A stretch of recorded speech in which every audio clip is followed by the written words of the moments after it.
Okay, anyways, let's talk a little bit about Liverpool. Obviously, we lost 1-0 to Nottingham Forest. Yeah, some will say embarrassing, shocked, shown up, etc., whatever.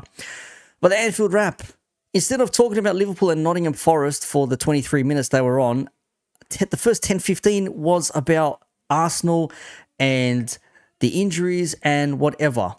And I'm not going to play the whole thing, but just the comments themselves. The first one, all four of you should be forced to watch this back 1,000 times over.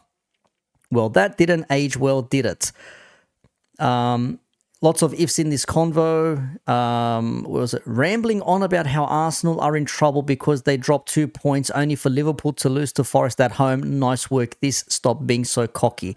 If there was anything that spoke about Liverpool fans getting too carried away, it was this here, talking like, yeah, we're going to do this. And look, obviously Liverpool playing at home, you back them to win. I said they're going to win 3-0. They didn't win 3-0.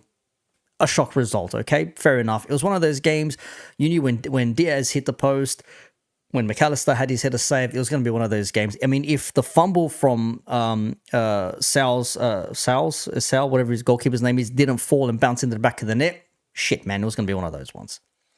It was going to be, it was going to be those ones. But to say that you're always going to win after this, it's a bit mad.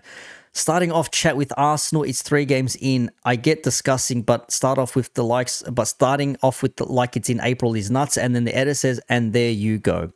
Joke how we're already dismissing Arsenal. We've been in this position so many times. Let's not even look at the table until Christmas. This is what happens when you get gassed up too quickly. You get so gassed up too quickly after 3 games. Yes, you whoop United, fair enough. Everyone's going to celebrate that.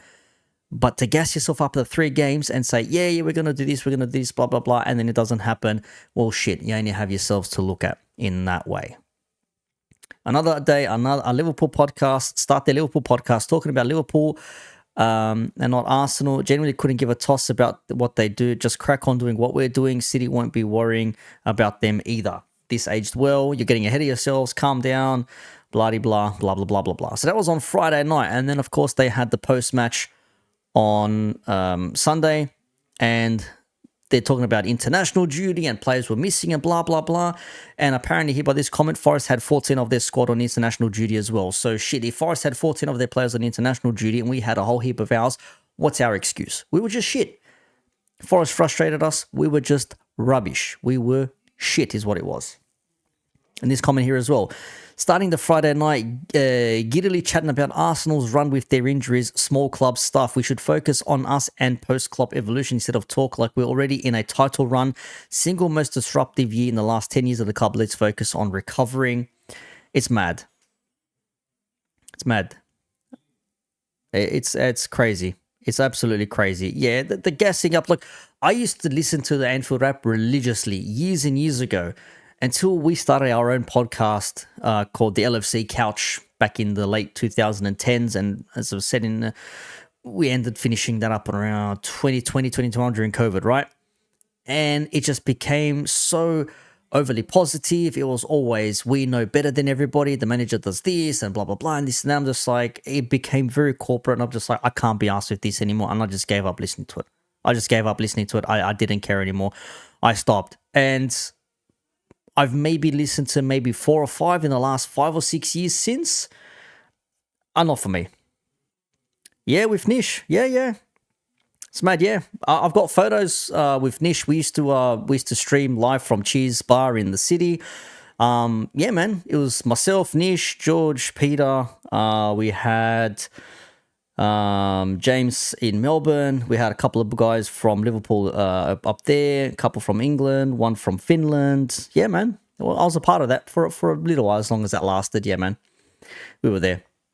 So yeah, that's what it was. And I stopped listening to Anfield Rap, and for obvious reason. I mean, even on Redmen TV, if I pull up Redmen TV right now, and you just if you just see some of the comments, it's just funny because of course we had Paul tell us, yeah, do we really need signings? Do we really need this? Do we really need that? And it's like, well, actually, yeah, we do, because clearly you can see what's happened. You can definitely see. Pause. Bloody hell. You can see what's happened here. Where is it? Paul, over the summer transfer window, do we actually need signings though? Our squad depth, having 2 players in each position, is justification for going into the year as is. Well, the thing not taken into account there, Paul, injuries, international players returning from break, fatigue over the season, a new UCL format with more games, competing for 4 trophies, as long as that may last, hopefully all the way through. Some of the squad depth don't fit the system or are injured all the time. We don't need signings, never have. Never will, as long as those profit margins are looking healthy. So even they're calling him out themselves, man. Holy shit. Even they're calling him out themselves. Nish hates you? I'm not surprised in a way. But yeah, he said he had an issue with Craig from Anfield Agenda for some bizarre reason. Yeah, exactly. He's connected to the club, Hassam. I know that. I've seen your rants. I did a video on it myself as well. I see these things. I'm just like, bro, how can you say we don't need these things? Bro, you can see you need these things because shit like this will happen. And they'll say, oh, we've got players off the bench. Okay, players came off the bench. Now what? The players were not good enough off the bench. So like Hassam says, so where do we go from here now? Needed quality players. It didn't bring in the players that we needed. Look at this. Comment here says, what worries me the most is how ineffectual, is that even a word?